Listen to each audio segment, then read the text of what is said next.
Hello everyone, welcome back to my channel. कैसे हैं आप सब? आई होप आप लोग बहुत अच्छे होंगे। आप में से काफ़ी लोग मुझसे कमेंट सेक्शन में पूछ रहे थे आरआरबी पीओ की इंटरव्यू के बारे में।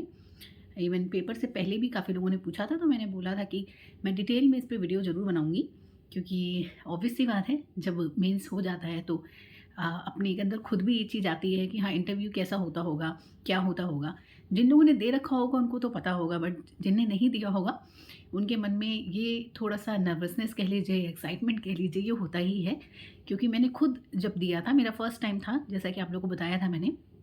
आरआरबी पीओ का भी और आरआरबी क्लर्क का भी फर्स्ट टाइम ही था मेरा, और दोनों पेपर मेरे क्लियर हुए थे।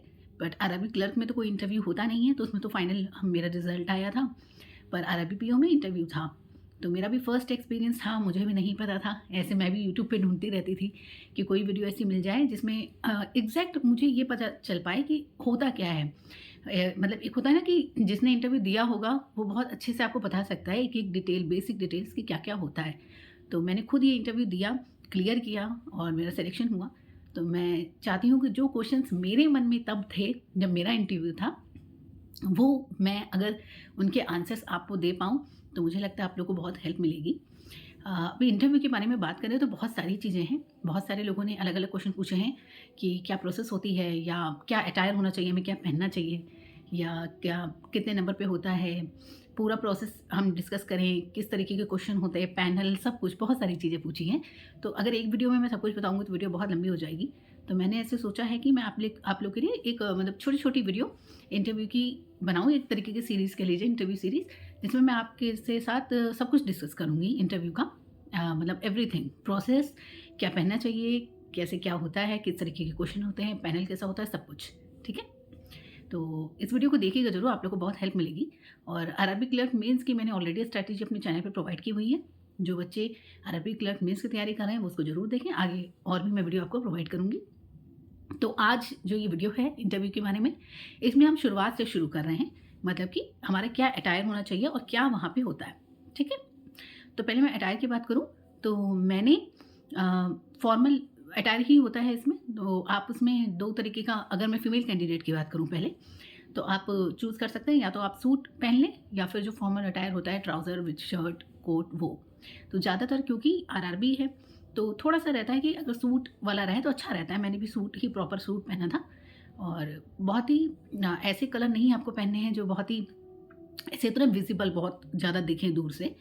तो थोड़ा-सा लाइट शेड कह लीजिए, एकदम लाइट भी नहीं, मीडियम में, ग्रे हो गया या लाइट ब्लू कलर का कुछ, मतलब इस तरीके का पहनना है। बहुत ही ज़्यादा वैसे कलर नहीं पहनने हैं कि एकदम ब्राइट येलो हो गया या ब्राइट रेड, ऐसा कुछ नहीं पहनना है। ठीक? तो इस तरीके का जो फीमेल कैंडिडेट है वो पहन सकती हैं, अगर वो चाहें तो वो अपना ट्राउज़र और शर्ट, कोट जो होता है वो भी पहन सकती हैं। बट कलर बहुत ही अच्छे, एक डिसेंट कलर होने चाहिए। एक होते हैं ना आई सूदिंग कलर होते हैं जो आँखों को प्यारे लगें, उस तरीके का कलर ही रखना है, कुछ भी भड़कीला नहीं पहनना है। ठीक? उसके बाद अगर मैं मेल कैंडिडेट्स की बात करूँ, तो मेल कैंडिडेट्स में पूरा जो फॉर्मल अटायर होता है, यानी कि पूरा जो आपका सूट सेट होता है, वो आप पहन सकते हैं। तो आप डार्क सूट चूज़ करिएगा, लाइट नहीं, मतलब जो आपको ब्लेज़र वगैरह जो होता है, कोट होता है, डार्क हो, लाइट ना हो। अदरवाइज़ जो और मेल कैंडिडेट्स हैं, वहाँ पे भी मैंने देखा था, और जो सिलेक्टेड हैं मेरे साथ उनसे भी बात हुई। तो आप सिर्फ़ वो होता है ना कि फॉर्मल शर्ट और ट्राउज़र, आप वो भी पहन सकते हैं, ज़रूरी नहीं है कि आप पूरा सूट सेट पहनें। बट फिर उसमें आपके क्या होना चाहिए कि जो शर्ट है वो लाइट कलर की होनी चाहिए, एंड ट्राउज़र या पैंट जो भी होगा वो डार्क कलर का होना चाहिए। मतलब आपको कलर का थोड़ा-सा ध्यान रखना होगा। ठीक है? ऐसा नहीं कि आप कोई भी कलर पहन के चले जाएँ, फिर वो अच्छा नहीं लगता है। फर्स्ट इंप्रेशन जो होता है ना, वो आपका अच्छा ही पड़ना चाहिए। आपके पास बहुत नॉलेज है, सब कुछ है, लेकिन अगर आप अच्छे से तैयार होके नहीं जाओगे ना, तो फिर वो फर्स्ट इंप्रेशन खराब हो गया तो फिर दिक्कत हो जाती है। खुद में ही मतलब कॉन्फिडेंस में दिक्कत हो जाती है।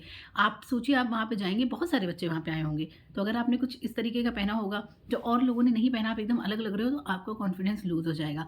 इंटरव्यू से पहले कॉन्फिडेंस बिल्कुल भी जाना नहीं चाहिए, ये आप समझ लीजिए। तो आप इस तरीके का कुछ पहनिए। उसके बाद अगर मैं फुटवियर की बात करूँ, तो कोई भी ऐसा फुटवियर मत पहनिएगा जो बहुत आवाज़ करे, क्योंकि वहाँ पे तो चलिए बच्चे हैं, आवाज़ हो रही है, सब कुछ है, बट जब आप अंदर एंटर करते हो रूम में, तो एकदम साइलेंस होता है। तो अगर आपके फुटवियर बहुत ज़्यादा आवाज़ करने वाले हैं, तो फिर वो ध्यान सीधे फुटवियर पे ही जाता है। तो इसीलिए ऐसा कुछ मत पहनिएगा। मैंने भी बहुत काफ़ी देख कर तब अपना फुटवियर सेलेक्ट किया था कि जिसमें इतनी आवाज़ ना हो। थोड़ी बहुत तो देखिए होती ही है, बट ऐसा बहुत ज़्यादा नहीं होनी चाहिए।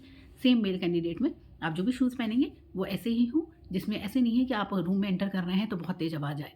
ठीक, ये आपको ध्यान रखना है। ये बहुत ही बेसिक सी चीज़ है, शायद आपको नहीं भी पता चलेगी, बट ये क्योंकि मैंने खुद दिया है इंटरव्यू, इसलिए मैं ये चीज़ें बता रही हूँ। ये चीज़ें मैंने वहाँ नोटिस की थी कि कई लोगों के में ये दिक्कत थी, तो उनका इंप्रेशन अच्छा नहीं पड़ा था, तो इसीलिए ये चीज़ ज़रूर ध्यान रखिएगा। अब होता क्या है, आपका जो इंटरव्यू होगा, जब आपका आएगा कॉल लेटर, तो उसमें डेट मेंशन होगी, टाइम स्लॉट मेंशन होता है, अलग-अलग टाइम स्लॉट पे होता है। मेरा जो इंटरव्यू था वो आई थिंक 1 बजे का था, दिन का। पर क्या था, उसमें लिखा होता है कि आपको इतने घंटे पहले आ जाना है, सब मेंशन होता है। तो मैं पहुँच गई थी, मैं अपने बिफ़ोर टाइम ही थी, जितना था उससे भी 1 घंटे पहले मैं पहुँच गई थी।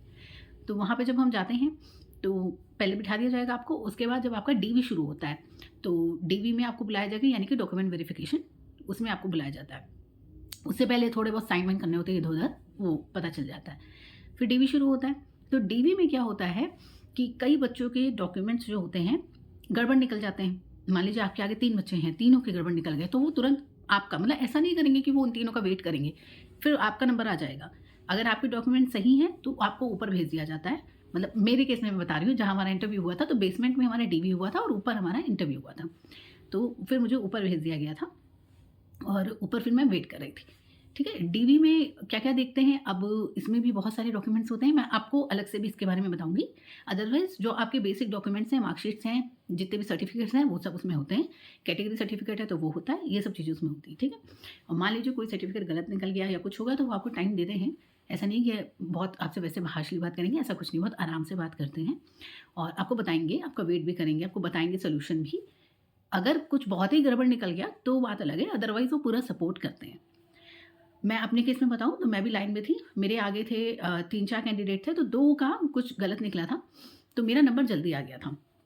मेरा इंटरव्यू का टाइम 1 बजे का था, बट क्योंकि मेरे डॉक्यूमेंट सारे सही थे, कोई प्रॉब्लम नहीं थी और मेरे आगे जो बच्चे थे उन लोग के 3-4 लोगों के गड़बड़ हो गए थे। तो मुझे ऊपर जब भेज दिया गया, तो अलग-अलग पैनल होते हैं, आपके उस पे कार्ड पे मेंशन होगा। अपने जो भी आपका पैनल है, उसके सामने चेयर्स होती हैं, वहाँ पे आपको बिठा दिया जाएगा। जैसे आप वेट करो, वेटिंग एरिया कहेंगे उसको। ठीक? तो मेरे केस में क्या हुआ था कि मेरे आगे एक ही कैंडिडेट थे, उसके बाद मेरा लगा था इंटरव्यू, क्योंकि जो बीच के कैंडिडेट थे उनके डॉक्यूमेंट्स में कुछ गड़बड़ थी। तो इस वजह से मेरा जो इंटरव्यू का टाइम था वो 1 बजे था, बट मेरा 1 डेढ़ घंटे पहले ही मेरे इंटरव्यू का नंबर आ गया था, क्योंकि सब कुछ सही था, कोई दिक्कत नहीं थी। तो वो पैनल को वेट नहीं कराते हैं ना, कैंडिडेट को भेजते रहते हैं। तो वहाँ पे वेट करते हैं, वेट करने के बाद फिर वहाँ पे बैठे होते हैं, वो फिर जब एक कैंडिडेट बाहर आ जाते हैं, तो फिर वो बताएँगे आपको कि आपका नंबर आ गया। फिर मैं अंदर गई थी, फिर वैसे ही नॉर्मल अंदर गए, उसके बाद जो क्वेश्चन को पूछना था उन्होंने क्वेश्चन पूछा। जितनी देर इंटरव्यू चलेगा वो तो आपकी किस्मत पे डिपेंड करता है, क्या पूछेंगे, क्या नहीं पूछेंगे। पर जो टॉपिक्स ज़्यादातर पूछे जाते हैं, वो मैं आप लोग के साथ डिस्कस ज़रूर करूँगी, ठीक है? तो ये पूरा प्रोसेस है इंटरव्यू का, एक नॉर्मल प्रोसेस कि होता क्या है। ये एग्ज़ैक्ट वही प्रोसेस मैंने बताया जो होता है, क्योंकि मैंने खुद दिया हुआ है। और मैंने आपके साथ अटायर भी शेयर कर लिया है, फुटवियर का भी शेयर कर लिया है, जो कि बहुत ज़रूरी है, उसको बहुत ध्यान रखिएगा, ठीक है? तो ये आज की वीडियो है, इसमें हम लोग इतनी ही बात करेंगे। मैं नहीं चाहती हूँ कि वीडियो बहुत बड़ी हो जाए, तो वो हो जाता है ना कि अभी आप लोग को और भी तैयारी करनी है, एग्ज़ाम लगा होगा, अभी क्लर्क मेंस होगा बहुत लोगों का, या इंटरव्यू में भी आप लोग बहुत सारी चीज़ें पढ़ रहे होंगे, तो मैं छोटी-छोटी वीडियो आप लोग के साथ शेयर करूँगी, ठीक है? आगे और वीडियोज़ इस इंटरव्यू सीरीज़ में आएगी, तो मेरे चैनल पे बने रहिएगा, सब्सक्राइब करिएगा। और हाँ, मैंने इंस्टाग्राम चैनल अपना आप लोगों के साथ शेयर किया है, मुझे वहाँ पे फॉलो करिएगा। मैंने नया अकाउंट आप लोगों के लिए बनाया है कि आप लोगों को कोई दिक्कत हो तो आप मुझसे कॉन्टैक्ट कर सकते हैं। और अगर मुझे मेरी वो फ़ोटो मिली इंटरव्यू वाली, तो कि मैंने किस तरीके का अटायर पहना था, तो मैं अपने इंस्टाग्राम पे ज़रूर शेयर करूँगी। तो आप लोग वहाँ पे देख सकते हैं, आप लोगों को थोड़ा आइडिया लग जाएगा। फीमेल कैंडिडेट्स को लग जाएगा, मेल कैंडिडेट्स के लिए मैंने बता दिया है कि आप किस तरह से क्या अटायर लें, ठीक है? तो सब्सक्राइब करिएगा मेरे चैनल को, बेल आइकन को ज़रूर प्रेस करिएगा ताकि मेरी वीडियो आपको टाइम से मिल सके। Thank you so much.